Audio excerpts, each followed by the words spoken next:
Hey guys, this is Pat from Rain Country. God is good all the time. And today I'm going to make a mortar and pestle. I'm going to be making it out of this figured maple here. This is a cant I got here from one of our local mills. So what I do to get to this point here is I cut off a section of this cant. This is a 6x8 piece of maple. Again, it's a figured maple. And then I make it into this shape here. So I cut it square on the table saw, and then I set the table saw for 45, and then I cut the corners off so it makes even sides all the way around, so I don't have as much material to remove on the wood lathe. And so then now after I get that shape cut out, then I put a sacrificial piece of wood on the back side. I actually glue it to this workpiece that I'm going to be working with. First of all, before I glue this sacrificial piece of wood on here, I want to go ahead and make sure that this part there that I'm going to fasten to on the stock, on the work stock, I actually sand this face down here so it's nice and flat and true. This blue piece of material that you see here is just simply a piece of shop towel, and I glue that in between that sacrificial piece, and I cut these little blanks out ahead of time. I have several of these around the shop, so I have one drying, and then I can always be working with a bowl if you know, if I need to. So I go ahead and put wood glue on both sides of that sacrificial piece there, and then also the work piece here. And when I do that, I go ahead and apply weight to this and let it dry for a few days. That's a bowl plate, and that mounts to the wood lathe, and I'll show you how that's done. Here's what one of those sacrificial plates look like with the paper towel on there. When I got done turning the last bowl, I went ahead and just took the wood lathe tool and just flattened this out here, and now all I have to do is just add glue to this and then put the work stock back on this. Now some of you might be asking, why do I put a paper towel in here? Well, what happens is if I want to remove the bowl from the sacrificial plate here, I can take a wood chisel and work it in and actually, you know, pop the bowl bottom off of this piece of wood here, this mount here, and sand the bottom down, and then we're back in business. So I can reuse some of these for a certain amount of time, but after a while they get kind of chewed up. So I got several of these actually in stock to where I can just grab another one and go with it. I'm going to remove this wood piece here. As you can see, I've got a new one here. I'm going to put the bowl plate on the new sacrificial piece of wood there.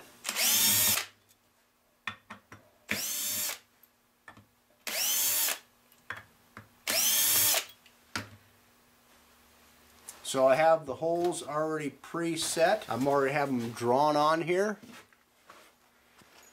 You can see the hole here. This is my center. I got a hole here, a hole here, and a hole here to accommodate screws. So I'm already lined up to put this bowl plate right on here, real quick like.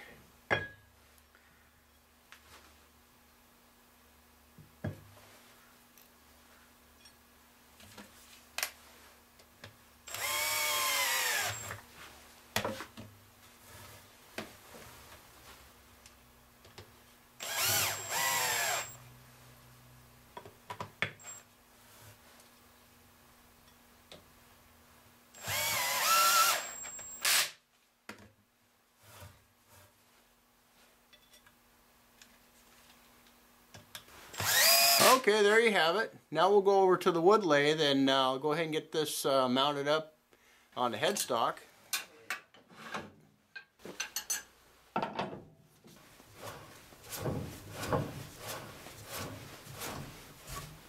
And that's all there is to that. Now I move the tailstock into the work here. So when I start turning this, I'll be making a few mortar and pestles with this particular piece of stock.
Okay, now that we're at this point, I want to go ahead and add that wax and coconut oil mixture to go ahead and seal the bowl.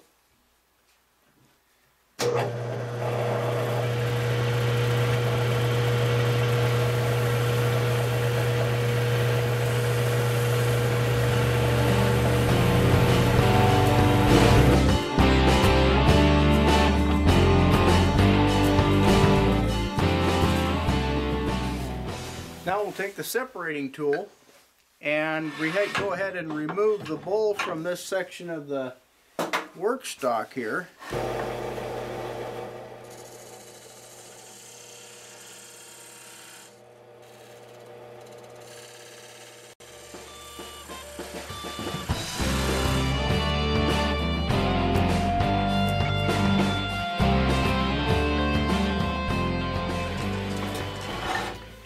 Now I leave a little bit in the middle here. I just go ahead and saw this off.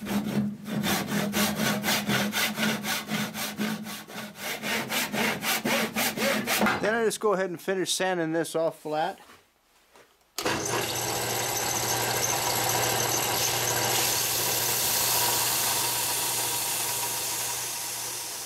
You'll also notice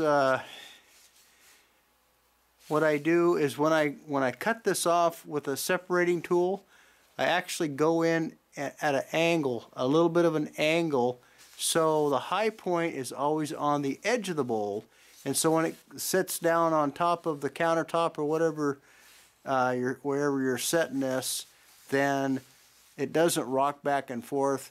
The high point will always be on the edge, and so it'll sit nice and flat. So now I'm going to go over and take the orbital sander and finish the bottom of this off.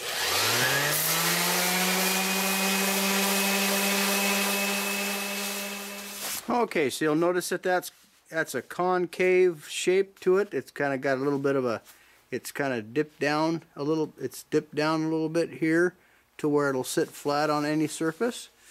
So that finishes that off after I finish this off with that beeswax and coconut oil. Again, a little friction warms up that wax, warms up that coconut oil, and I can get it just to melt into the surface of that, or into whatever surface that I'm working with. Now if you're doing a cutting board or something like that, if you've got a fireplace, you can set it fairly close to the fireplace and let the air around the wood just kind of warm the wood up, and you can apply it that way too.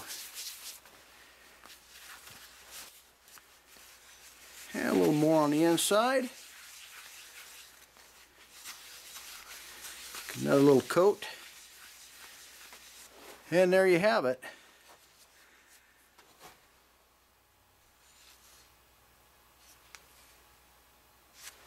Now all I have to do is make the grinding portion of this. So I'll set this aside and go get the material and start making one of those. Now we'll find the center of the block here with the square going from corner to corner.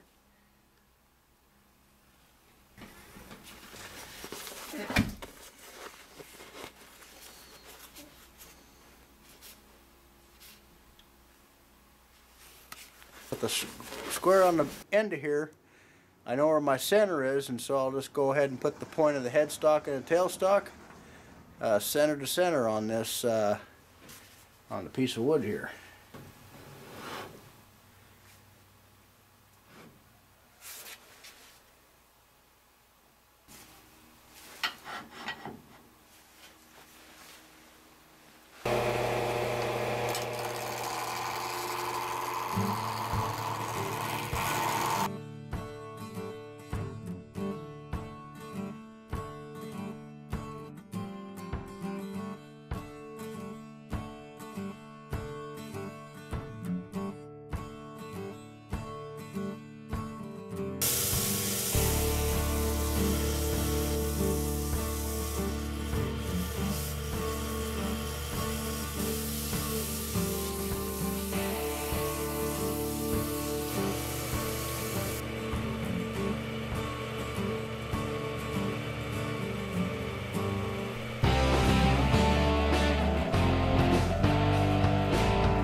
Okay, there it is. Now all I have to do is put our little Rain Country Homestead logo on here, and this will be good to go. Well,